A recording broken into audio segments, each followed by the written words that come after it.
လောကမှာယဉ်ကျေးမှုလို့သတ်မှတ်ပြီးတော့လူမျိုးတိုင်းဘာသာတိုင်းမှာထိုယဉ်ကျေးမှုတိုင်းလိုက်နာဆောင်ရွက်ကြရကာယကံယဉ်ကျေးမှုဥစီကံယဉ်ကျေးမှုမနောကံယဉ်ကျေးမှုတို့ယဉ်ကျေးမှုသုံးမျိုး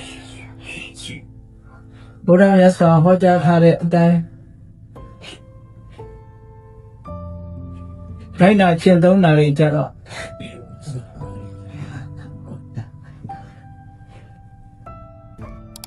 ဘုရားဘာသာယဉ်ကျေးမှုလို့သတ်မှတ်ကြတာနော်อย่าใช้ได้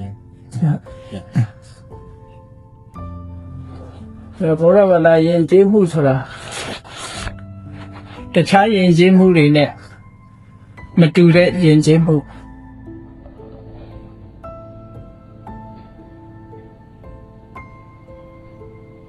ယဉ်ကျေးမှုလို့ပြောပြီးပဲလို့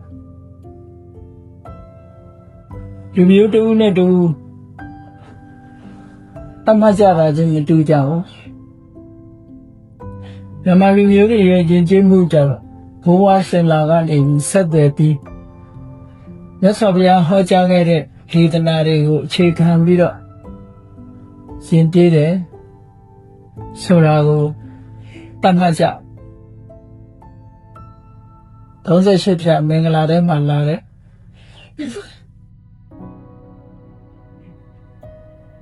ကာရောစနိဝတောစဆိုရသူယဉ်ကျေးမှုလို့သတ်မှတ်ကြတာ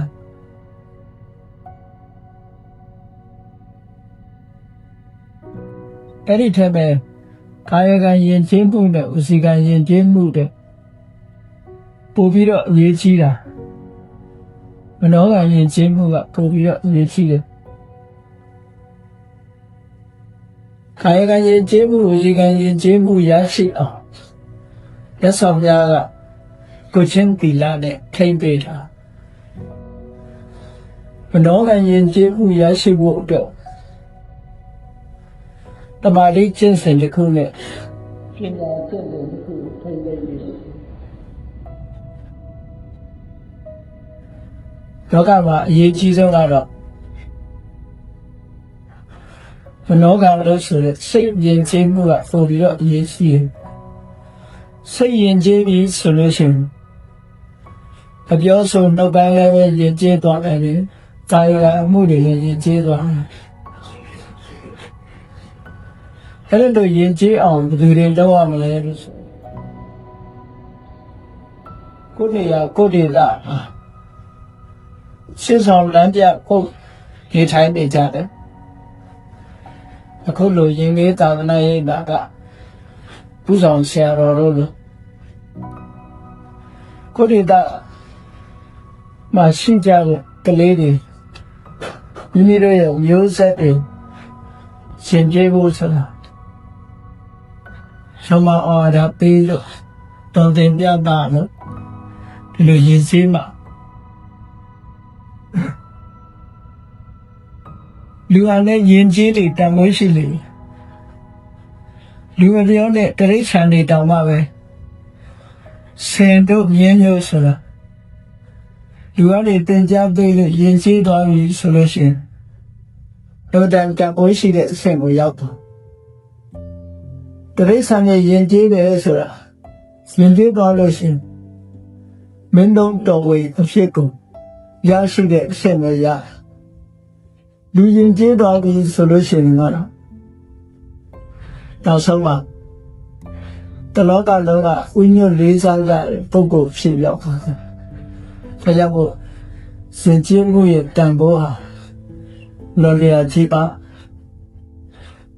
သစ္စာပြားကဟောထားတဲ့ထဲမှာစိတ်ကြံတန်ဒုက္ခဟာ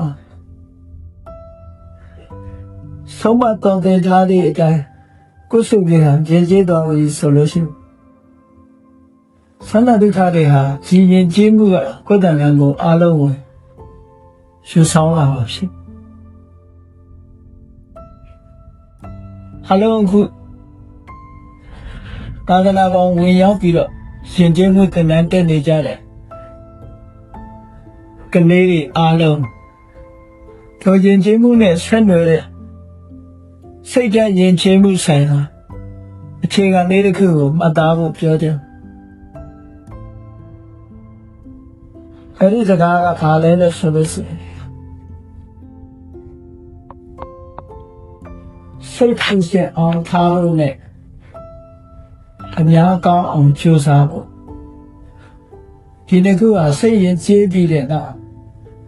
စိတ်ဖြစ်စေအောင်ထားခြင်းဖြင့်မိမိစိတ်ဟာရင်ကျေးနိုင်တော့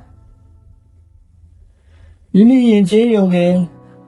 မပြီးသေးဘူးမိမိရဲ့ပတ်ဝန်းကျင်အတွက်အကျိုးဖြစ်ထောင်းအောင်ပြုလုပ်မှုဆိုအများကောင်းအောင်ကြိုးစားဖို့လိုအပ်တယ်စိတ်ဖြစ်စေအောင်ထားအများကောင်းအောင်ကြိုးစားဒီတစ်ခုကိုအင်္ဂလိပ်ဘာသာနဲ့မှတ်ချင်ရင်တော့ keep your mind pure be good to others ဒီလိုပြော keep your mind pure ကိုယ်စိတ်လေးကိုအမြဲတမ်းစင်ကြယ်နေအောင်ထားစင်ကြယ်အောင်ထားရင်ယဉ်ကျေးတဲ့စိတ်ဖြစ်တာ keep your mind pure ဆိုတာစိတ်လေးဖြူစင်အောင်ထားရဲဆိုတာ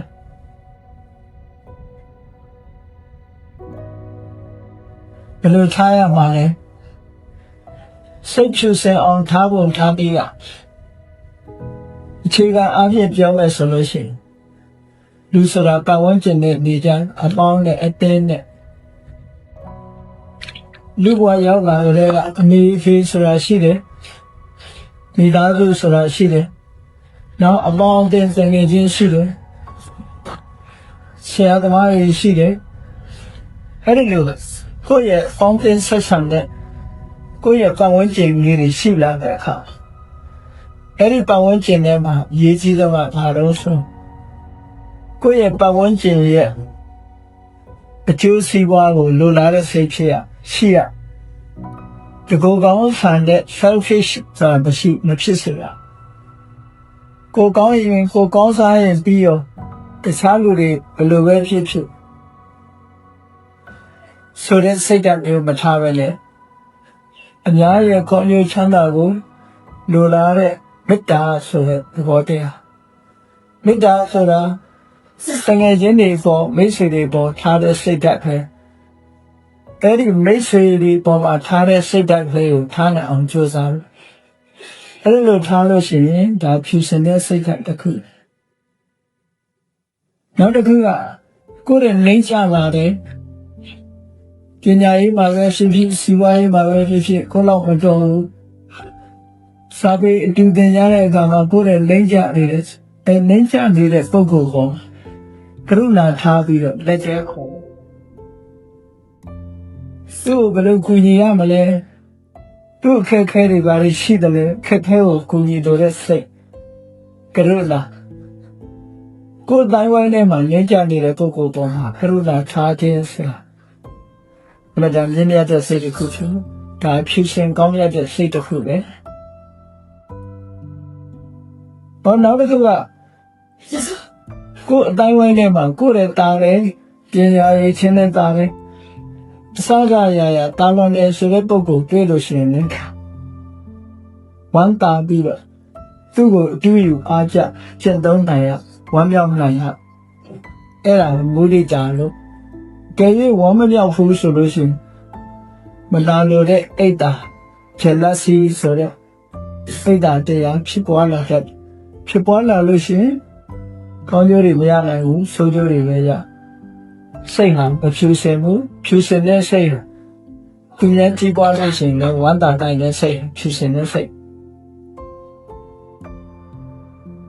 မေတ္တာရဲ့ကရုဏာရဲ့မုဒိတာရဲ့ဆိုတဲ့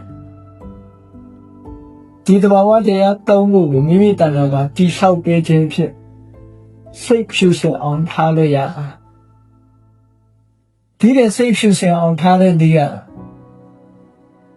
သမထကျင့်စဉ်ဝိပဿနာကျင့်စဉ်ဒီခုကျင့်ပြီးတော့ကိလေသာစိတ်တွေရှော့ချအဲ့ဒါလို့စိတ်ဟာလုံးဝဖြူစင်သွားပြီဆိုရင်တော့ရသော်ပြတော့စိတ်တန်တန်သိခါဝဟာ ထုံးစံယဉ်ကျေးတော်တဲ့စိတ်မျိုးအဲ့ဒီယဉ်ကျေးတော်တဲ့စိတ်မျိုးဟာဆန္ဒဒုက္ခတွေကိုယ်တန်တော်နာယူဆောင်တန်ထိုင်တယ်လို့ဒါကြောင့်မို့လို့အခုလိုယဉ်ကျေးမှုတင်တန်းဖွင့်လှစ်ပြီးတော့ယဉ်ကျေးမှုတွေကိုရယူနေကြတယ်ဆိုတာစိတ်ယဉ်ကျေးမှုကိုအဓိကထားပြီးရယူနေကြတာဖြစ်လို့ဘုရားယဉ်ကျေးမှုဟာတာမန်ကာယယဉ်ကျေးမှုဇီကယဉ်ကျေးမှုပေါ်ရယဉ်ကျေးမှုလေးတွေမဟုတ်ဘဲစိတ်ယဉ်ကျေးမှုဆိုတဲ့အတွင်းအနှစ်သာရပါတဲ့ယဉ်ကျေးမှုဖြစ်လို့အမှန်တန်ဖိုးရှိတယ်ဒီလိုခါတားစိတ်ရင်ကျေးလာပြီဆိုတဲ့ပုဂ္ဂိုလ်တယောက်ဟာအများကောင်းအောင်ကြိုးစား be good to others တော့ကလူတွေမှာကိုကသူများပေါ်မှာကောင်းဖို့လိုတယ်ကိုယ့်ပေါ်တော့ကောင်းရင်မှကောင်းဆိုတော့ဒီဝတ္တနဲ့ဖရာကိုကြည့်သက်ဆောင်ဖရာကဒီဝတ္တပေါ်မှာအမြဲကောင်းတယ်ဒီဝတ္တကဖရာပေါ်မှာမကောင်းအဲ့သူကမကောင်းပြီမဲ့လို့ကိုကကောင်းရမယ်စိတ်ထဲမှာအဲ့ဒါလို့ဟာပေါ်ကောင်းနေဖြစ်စေကောင်းနေဖြစ်စေငါကောင်းအောင်လုပ်မယ်သူ့ပေါ်ငါကောင်းစေရမယ်လို့ဒီလိုနှလုံးသွင်းပြီးတော့ကြိုးစားအားထုတ်မယ်ဆိုလို့ရှိရင်အစကအရာရာအောင်မြင်မှုကိုရပြီးတော့မိမိတို့လိုရှိရတဲ့ပန်းတိုင်ကိုဆက်ရောက်အိမ်လာဖြစ်ပါအဲကြောင့်မို့လို့အားလုံးအခုဝန္တာတရားကြည်လူစရာမြင်ခွင့်အနေနဲ့ရှင်သာပလိလေးတွေဒီလားရှင်လေးတွေရှင်ကျဲမှုစင်တန်းမှာလာရောက်ပြီးတော့ရှင်ကျဲအောင်ပြင်ယူနေကြတဲ့အခါအခုပြောတဲ့ဩဝါဒစကားလေးနှစ်ခုကိုမှတ်သားလို့ keep your mind pure be good to others စိတ်ဖြူစင်အောင်ထားများကောင်းအောင်ကြိုးစားဆိုရင်ဒီလိုရဲ့ဘဝစသက်တာလုံလောက်တဲ့ကောင်းကျိုးချမ်းသာတွေဝီရစေတိုင်တဲ့အကြောင်းတရားကိုစီလူအထောက်ပြီးဖြစ်ပါလိမ့်မယ်ဆိုတာယုံကြည်ပြီးကြင်ကြံကြုတ်ကို